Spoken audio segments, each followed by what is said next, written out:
G'day, it's Greenie here. Not showing my face because I want YouTube to give me a thumbnail of the plants, not me. This is part 1 in growing ranunculus from seed. It really shouldn't be part 1 because I'm further along than the first step, but I want to make a playlist next season showing you right from the very beginning. And I thought I'd just put this up here for myself. It's the 27th of July, and look, I honestly can't tell you when I planted these seeds. Well, I didn't plant them. I sprinkled on the top of the soil and left them out in the cold and the rain. And I've done an experiment. I've bought this tray in. These are mixed coloured. I've got no idea what colour they'll be if they develop corms and then grow flowers. It's a big experiment for me. So I've got coloured seed, or coloured flowers, the seed from coloured flowers in 1, 2, and 3 trays. This one here, which isn't doing as well, I didn't have as many seed either. These are from the white garden out the front, so I'm hoping they'll be white. I don't know if seed grows true to colour or whether you get crossbreeding. I've got no idea. I don't grow to sell. I just grow as a personal home gardener. At most, I'll give a bunch of flowers away to people. I'm hoping to have enough ranunculus from this. I don't know how many of them will survive, but wouldn't it be nice if I could give some corms away to friends? I also have a fundraising idea for the nursing home where my mother lives. So I just want to develop a whole bunch of corms and then save up the colours that I like for my own garden, and any excess I'll work out what to do with. I don't know, I'd have to find out what the rules are because I think there's breeding rules around the world, but look, honestly, who bred these? The corms that these flowers came from are really old. The breeders would be dead. So I don't know how you would contact a breeder to say, can I donate some for fundraising? Because like they're old corms that these have come from, like really old corms. Anyway, I digress.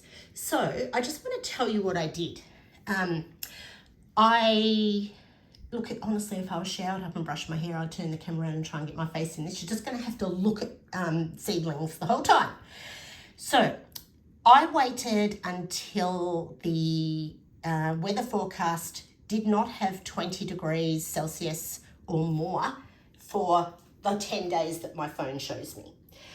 It is winter. I would be very surprised if we got over 20 anyway. We do go 0 or below overnight. We usually get 1 snow day per year, light enough to settle on the ground to give the locals, including me, some excitement over that. So I waited for it to be cold and wet because the seed wants to be kept damp. So I put some soil. I just used what I had because I've not been gardening with a tendon issue. So I just one-handedly tipped it into these trays, leveled it out, threw the seed on the top and left them out in the rain. I think I gave them a light spray with the hose once, just because I wanted them to stay damp and not fly away. Then I think it took about 2 weeks, and this is what I want to do next year. I want to put the dates down, and I want to keep a record of how long it took in my area and how successful it was. Next year I will not oversow so thickly. This is ridiculous. How on earth am I going to get the corms out if they grow corms? How on earth, I really should thin them out, and I just can't bring myself to. That would be the right thing to do, is thin them out and give them room. I know that's the right thing to do. I just can't make myself do it. So I bought this tray in. Now my house has got a heating duct from my gas heating, which is what I've been using to heat my house this winter. And I get down to about 13 degrees overnight in my house. So they get some cold overnight, and I've had this tray under grow lights, and it's a little, well, one grow light, and I've shared that with the white seed down the end here. So, sorry, I'm dizzying you because I'm going fast. I decided that these have put on more growth than the ones that have been outside under a net, just to keep the blackbirds out and to keep any, I've got 3 cats in my neighbourhood, one in particular, but potentially all 3, could come into my garden, and I didn't want them to think that these, plus my chooks. I didn't want the cats to think these were a litter box. So I put them under a net, mainly the blackbirds. They've been flying away with established corms from last season in my garden. I think they're plucking out the greenery or scratching around for worms, and they're flying off, corm and all. I found a few around the garden that I put back in. So this tray here has been under light, and I can tell, I've been rotating the tray, but I can tell that they are growing towards the light, like they're leaning towards the light overnight, and when I come to rotate them and shift the light around. So this tray over here has got like a lot of much smaller ones that haven't shown themselves to have that typical, sorry, there's gross newspaper there. They haven't shown that typical ranunculus shaped leaf yet. So these are behind. So I decided to risk it because the ranunculus likes cold, not the heat of my laundry. I've decided to risk it and bring them in. Nothing ventured, nothing gained. If these fail, it just gets tipped in the compost bin, whoop-de-doo. I haven't been able to do any gardening because of my tendon, so this has given me something to focus on, and I do come out and look at it every day. I've posted on Insta stories, and I can't tell you how much discussion has come from doing that. So I've decided to bring these 2 trays in out from under the net outside. I'm going to, I've only got 1 grow light and it's small, and I'm not buying any more because I'm trying to become a minimalist. So I'm going to make them share the 1 grow light. I do have a window that I have not been putting the blind down next to me to give a little bit of light, but I have a camellia hedge along that side, so it's very filtered and not much light coming in the window. So my friend Cecilia told me that I should wait until they're about 6 centimetres tall and to thin them out. Yeah, I know, Cecilia, I probably won't, because I just can't bring myself to. The thinning out might come when I try to lift the corms, if they grow corms. So she said wait till they're 6 centimetres tall and then move them out. Now, I don't know what's going to happen because the ranunculus die off when the temperature gets, I don't know, 20, 25, something like that, when the summer warmth comes. And that's when I let them die off. I give them another feed, let them die off, cut the foliage off, lift the corms, store them for the next year. And the only reason I lift them mainly is because sometimes where I plant them, it gets a bit wet and I don't want them to rot. I've lost a few over the years to rot as it is. And I want to plant other things where they are. So I do lift them, divide up any that have multiplied underground. And last year was the first year I saved seed. One of the reasons I did that was because I had a terrible season with a lot of rain, and wind came through and just blew the petals off. So between the rain damaging the buds as they were trying to form up and open, and the wind blowing off anything that was open, I like to pick some that aren't quite open to put in a jar for the house or for the reception desk at work. And I like to leave some to actually flower and create a garden full of colour for my own personal enjoyment. So because they didn't do well, I thought I'm going to collect the seed and have a crack at growing them. Then I did research and I found 4 videos on the internet on YouTube. One of them was Phaedra from Noble Flowers. She's on the other side of the state. We both live in Victoria, and she's a flower farmer and knows what she's talking about. So that's where I got the knowledge on waiting for it to be cold and keeping them damp and just putting them on the top. The other videos say to put a light covering over them.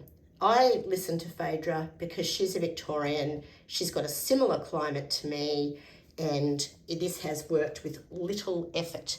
The only effort I've done is maybe spraying them with the hose once, possibly twice, and now bringing them inside to have a bit of light.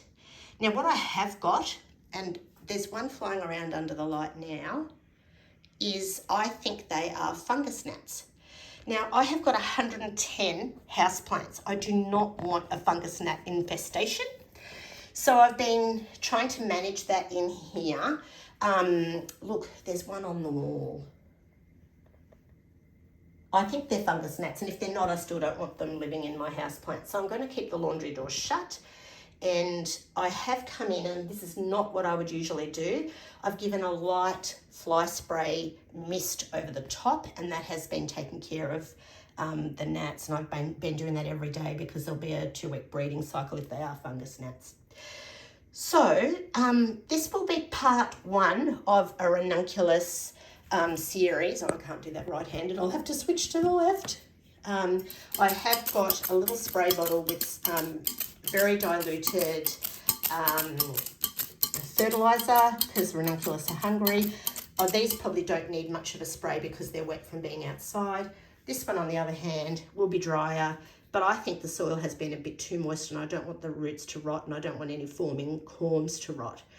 So I'm trying to manage the moisture and I really don't know what I'm doing. What to do with them, I think I started to say this before and got distracted by my own ramblings. I don't know what's going to happen when they're big enough and I put them outside and then that heat comes. They're going to die before they do much. I know you don't get flowers for about a year, I think.